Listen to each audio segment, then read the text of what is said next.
নমস্কার, মাই ডেলি ব্লগে সবাইকেই স্বাগত। আশা করি আপনারা ভালো আছেন, আমিও ভালো আছি। আজকের ভিডিওটা এই গাড়িতে বসেই শুরু করলাম। আমি মা বাবা মিলে আজকে যাচ্ছি একটা জায়গায়। পুরো ভিডিওটা দেখলেই আপনারা বুঝতে পেরে যাবেন। আর খুব সুন্দর হতে চলেছে ভিডিওটা। অবশ্যই একটা লাইক করবেন, কমেন্ট করবেন আর শেয়ার করবেন, আর আমার পাশে থাকবেন। আর এদিকে মায়ের সাথে একটু মজা করছিলাম, কারণ আমার মা গাড়িতে চাপলে আমার মায়ের বমি পায়। তাই বলছিলাম, মা তোমার জন্য আমি আর বাবা কোথাও যেতে পারি না, শুধু তুমি বাড়িতে থাকবে, আমরা ঘুরবো, সেটা তো ভালো দেখায় না। এই নিয়ে মায়ের সাথে একটু মজা করছিলাম। তারপরে বাইরের দৃশ্যটা দেখুন কি সুন্দর, সারি সারি তাল গাছ আর সূর্য মামা এখন ডুববে, আর সুন্দর প্রকৃতি। চলে এলাম বড় মেয়ের বাড়িতে।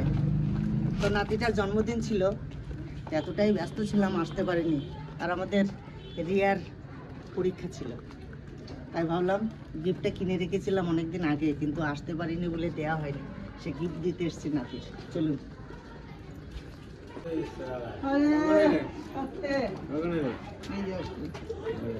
চলো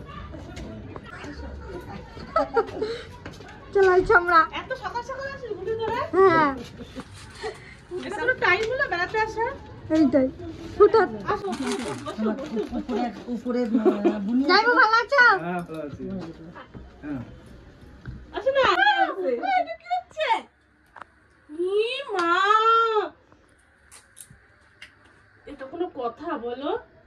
এ তো মনে হচ্ছে সে 15 বছর 20 বছর তোমার জন্মদিনে গিফট যখন নিয়ে আসছো, তোমার কিন্তু আজকে যাওয়া হবে না। থাকতেই হবে।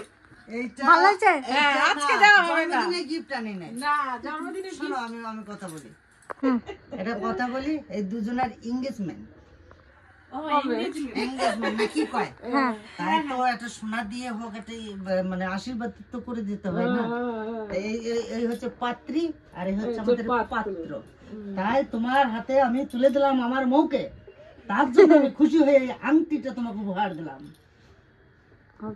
বড় হয়ে গেছে না? এই যে বড় অনেক বড় হয়ে গেল গো। ও থাক, বড় জিনিসই ভালো দি। এই মা, আরে ঠিক আছে। এসো না, দিয়ে কত পছন্দ বড় হচ্ছে? কিন্তু তোমার আমার কি দরকার ছিল কাকা এখন এইসব? এরে তো দেওয়ার দিন কি শেষ হয়ে যাচ্ছে? তুমি না, তো সবসময় দিতেই আছো, দিতেই আছো। এরে তো এখনো না হলেই বা ও কি বিয়ে হয়ে গেছে নাকি? দূরে বিয়ে তো না। নাকি? এরে সবার আগে, এ হচ্ছে আমাদের সবার বড় নাতি, এরেই আমি সবার পরে দিলাম, আর তো সবাই তা দিছি। কি হয়েছে? ছোটরা সবসময় আগে পায়। রে দাদু ভাই, রাত ফুলে গেছে। এই ঠিক করছো, এটা দিচ্ছি, এটা দিচ্ছি।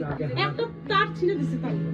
আর আজকের যে দিদি বাড়িতে যাব, সেটা আমি দিদিকে আগের থেকে জানাইনি। হট করে অর্ধেক রাস্তায় গেছি, তারপর ওকে ফোন করেছি। এইটুকুর মধ্যে আমার দিদি কত কিছু আয়োজন করেছে দেখুন। এখানে পায়েস করেছে, তো আমার বাবা তো পায়েস খায় না, তাও দিদির মনে রাখার জন্য একটু খেয়েছে। আর পায়েসটা এত সুন্দর খেতে, মানে এটা ছানার পায়েস, দারুণ খেতে, দারুণ। আমার তো প্রচণ্ড পরিমাণে ভালো লেগেছে। তারপর এই নিয়ে কথাবার্তা বলছিলাম। সেদ্ধ, ওই তোমার টেঙ্গির জুস খাওয়াবে? টেঙ্গি জুস আর ইডলি ধোসা যেটা খাবে খাবে। আলু সেদ্ধ, তাহলে আমি আলু সেদ্ধ রান্না করবো করা খাই। এই হলে আলু আমার সেদ্ধ বিশাল রান্না করো। তাই রান্না করবো কি আছে? রান্না বান্না করতে হবে না। যা হয়েছে রান্না বান্না কিছু করতে হবে না। দুপুরবেলা খিচুড়ি শাক হয়েছিল। উল্টো পাল্টা খাওয়া গেল অনেক কিছু। এত কিছু একদিনে আমি খাই না, অনেকদিন খাই না, বহুদিন। বাড়িতে আসবা, মেয়ের বাড়ি আইসো বলে এই যে এত কিছু একবার করে আসবা। বহুদিন না হলেও আর একটা তো ডিউ রয়েছে, বললাম রাতে 2-3 বছর তো হবেই আমি এইরকম উল্টো পাল্টা এত কিছু একসাথে খাই না। খাওয়া পায়েস, একসাথে অনেকদিন পর আসলে এরকম খেতেই হবে। যদি ঘন ঘন আসে তাহলে খাওয়াতাম না। মিষ্টি, বাবু তারপরে এটা কি বলে, চটপটি, ডিম সিদ্ধ, আর কি খেলাম? আর কিছু খাও না তুমি? হ্যাঁ, ছানার পায়েস না বললাম। কেন বলো তো? প্রথমেই বলি। তুমি একটুখানি থাকবা না, তাই জন্য দিদি একসাথে কি করবে। সারাদিনেরটা একবারে খাওয়াতাম। তুমি যদি রাতে থাকতো তাহলে দিদি আস্তে আস্তে খাও। তারপর গেলাম ভিরিঙ্গি কালী মায়ের কাছে, আমি, বাবু, মা আর দিদি সবাই মিলে। দিদি বলল চল, আমাদের এখানে ভিরিঙ্গি কালী মায়ের কিছুদিন আগেই পুজো হয়েছে, এখন খুব সুন্দর সাজিয়েছে মাকে, দেখে আসবি। আমি গেলাম, আর চারিদিকে দেখুন কত সুন্দর ছবি, আর মায়ের মুখটা দেখলেই মানে চোখ থেকে আপনিই জল চলে আসছিল, এত সুন্দর দেখতে মাকে লাগছিল আজকে। আর আমার মা তো ওখানে কান্নাই করে দিয়েছে পুরোই, সত্যি মায়ের দিকে তাকালেই চোখ থেকে আপনিই জল আসছে। আর এখানে ত্রিশূলটা নাকি এই মায়ের, দেখলাম একবার আসবো, হ্যাঁ, প্রণাম পুজো করতে। এরকম মানে পুজোর পর পর না বেশি সুন্দর লাগে মাকে, অনেক গয়না থাকে না পরে পরে আসতে। আর এখন অষ্টমঙ্গলা যেদিন হয়ে যাবে তারপর থেকে গয়নাগুলো খুলে নেবে।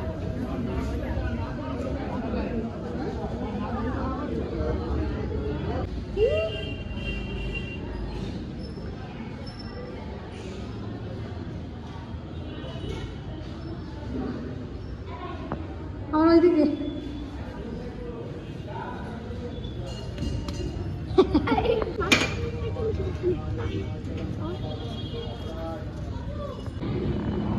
কি সুন্দর, আপনারা দেখুন ঠাকুরের মূর্তিগুলো। ঠাকুর দেখা হয়ে গেছে, এখন বাড়ি এসে আবার দিদি ডিম সেদ্ধ আর ছোলা সেদ্ধ করেছিল, সেটা আমি আর মা খেলাম। ঠাকুর মন্দিরে যাওয়ার আগে আমি আর মা খাইনি, তাই এখন খেলাম। আর বাবা তো আগেই খেয়ে নিয়েছিল, বাবা আর জামাইবাবু গেছিল অন্য একটা জায়গাতে। আর সত্যি দিদি এত সুন্দর আয়োজন করেছে এইটুকু সময়ের ভিতরে, তো দিদির আর জামাইবাবুর খুব মন খারাপ হয়ে গেছে যে আমরা রাতে থাকিনি। বললাম আবার যাব, আর আমাদের বাবু তো আমাদের আসতেই দেবে না, বলছিল এখানেই থাকো মাসি আজকে, কালকে তুমি বাড়ি যাবে। তো আর থাকা হলো না, অন্য একদিন আসবো এটাই বলেছি। তারপরে বাড়ি চলে আসলাম আমরা আবার। টাটা টাটা বাবা, টাটা টাটা। আমরা চলে এসেছি। কি হলো কি হয়ে গেল ঘোরা তোমার? ভালো ঘুরেছো? বিশাল ঘুরেছি, থাকলে মনে বেশি খুশি হতো, কিন্তু থাকতে পারলাম না।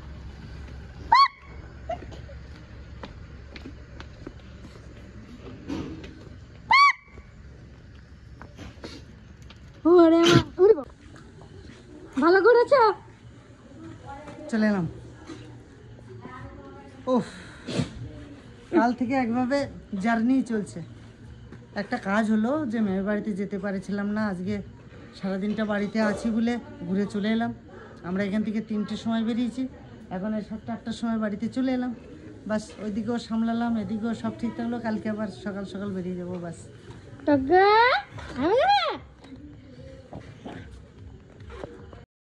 তারপরে করেছি রাতে আমার বুনুকে ভিডিও কল। আমার বুনু দেখুন কত সুন্দর হাসছে। এদিকে কাকি আমাকে বলছিল তোরা বলে আসবি আর আসলি না যে। আমি বললাম কাকি আজকে তো মনা দিদির বাড়িতে গেছিলাম, তো কি করে যাব। তারপর কাকি বললো আয় তাহলে একদিন তোরা সবাই মিলে একটু ঘুরে যা।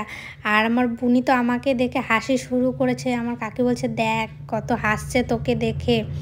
নিয়ে আমি কাকিকে বললাম খাওয়া দাওয়া করেছো? কাকি বললো হ্যাঁ রাতের খাওয়া দাওয়া করলাম, আর দেখ তোর বুনি কি করছে সেটা আগে দেখ। আর আমাকে দেখে আমার বুনু চেঁচাচ্ছিল, সেটার ভয়েসে উঠছিল না। আমার মাসি এসছে, তো মাসি অনেকগুলো ব্লাউজ কাটাতে দিয়েছিল এই কাকার কাছে, জ্যাঠার কাছে, তো সেই ব্লাউজগুলো এসছে আজকে।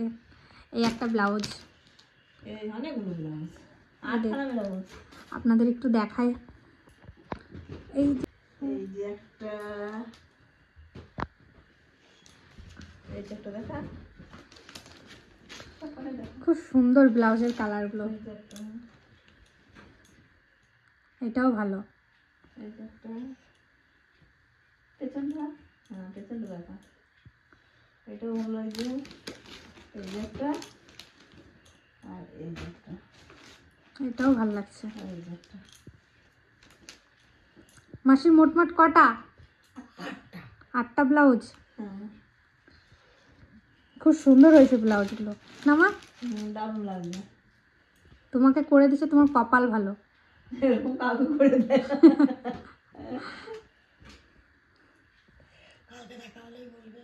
কালকে আর থাকবে? উনি তো বেড়াতে গেছে। দুর্গাপুর গেছে। আশা করি সবাই ভালো আছেন, আমিও ভালো আছি। আর কালকে তো দিদি বাড়ির থেকে চলে এসেছি রাতের বেলায়, আমরা থাকিনি। আর আজকে এখন থেকে আবার শুরু করছি। আর কালকে সত্যিই খুব মজা হলো, কিন্তু থাকার ইচ্ছা ছিল, কিন্তু বাবার আবার আজকে সকালে কাজ ছিল। বাবা সেই ভোর 5টার সময় বেরিয়ে গেছে। কিছুদিন পর আমি আর মা তিতলি আসুক, তারপরে যে দিদি বাড়ি কিছুদিন বেরিয়ে আসবো। আর দিদিরও খুব মনটা খারাপ হয়ে গেছে যে আমরা থাকলাম না, মনটা খুবই খারাপ হয়ে গেছে দিদির। জামাইবাবু খুব বলছিল থাকো আজকে, সকালেই বেরিয়ে যাবে, কিন্তু বাবাদের 5টার সময় বেরোতে হতো, ওখান থেকে এতটা আসবে অনেকটা মানে বুঝতেই পারছেন। আর আমাদের পুকুরে মাচা বানানো হচ্ছে লাউ গাছের জন্য। চলুন আপনাদের একটু দেখাই। এই দেখুন মাচা হচ্ছে লাউ গাছের জন্য।